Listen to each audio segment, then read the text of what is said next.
Hello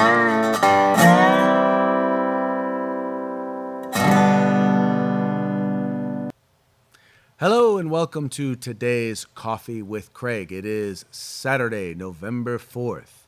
We're going to be talking about a topic today that, well, kind of interesting to me. I'm sure some of you have probably seen that in the city of New York, they've actually passed legislation, it's on its way to the governor, that would require health warnings to be included or to be signed by individuals seeking to apply for a firearms permit. The measure in particular we're talking about here is, it says the bill is 1724.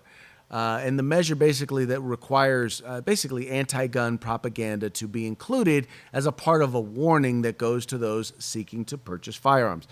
And adds basically one more thing that needs to be included when you go to purchase a firearm. Now, specifically what the warning is supposed to read is this. It reads, warning, the presence of a firearm in the home has been associated with an increased risk of death to self and others, including an increased risk of suicide, death during domestic violence incidents, and unintentional deaths to children and others.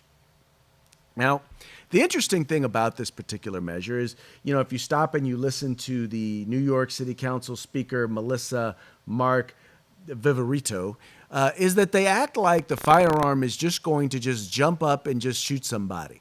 Like the firearm in and of itself is a bad thing. Like the existence of a firearm, of an inanimate object, is in and of itself an evil act, an evil doer. That will seek to harm people. That's what they happen to believe about the firearm. But understand, this is all a part of a much bigger thing. You guys keep hearing this. Once again, this is supposed to be a health warning. And this is all part of this movement to take firearms and can basically consider it a public health risk. Because, see, once they start putting it in the area of public health, well, see, now it doesn't really matter whether or not you have a right to it because they believe that it endangers public health. It's a way in which they can demonize it. And when they study it, they start from the aspect of firearms are a disease. And as a disease, these diseases cause irreparable harm, without ever actually looking at the individuals that are actually perpetuating or actually causing gun violence or violence, period. They specifically want to target these particular inanimate objects. And it's not just Democrats who want to do stuff like this. You've got folks like right here in California, you have Assemblywoman Catherine Baker, whose bill, AB 1525, which was, by the way, just signed by the governor, as introduced, included the exact same language. The exact same language about this quote-unquote risk. And, when we met with Assemblywoman Baker, we advised her that, look, we will not be supporting any measure that promotes anti-gun propaganda. Their whole goal is to push this public health, public information campaign that guns are evil, bad, they're a disease that needs to be wiped out.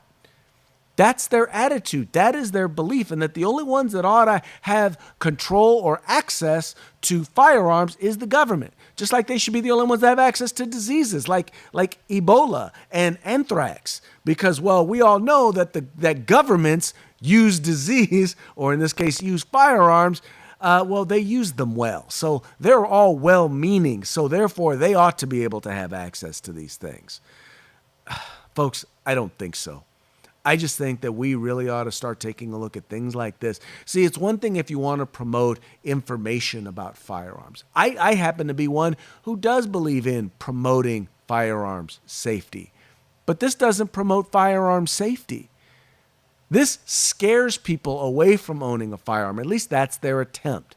And that they're trying to use government to co-sign on a public information campaign that is all about deception. And it's a campaign that we need to make sure that we stop in its tracks. Unfortunately, for the citizens of New York, yes, they will be signing these particular warnings because, well, Governor de Blasio is more than likely going to wind up signing this piece of trash. But that doesn't change the fact that we in other states, that we in other cities can't stand up and call this for what it is, a bunch of BS. Anyway, folks, that's going to be it for today's Coffee with Craig. Thank you so much for tuning in.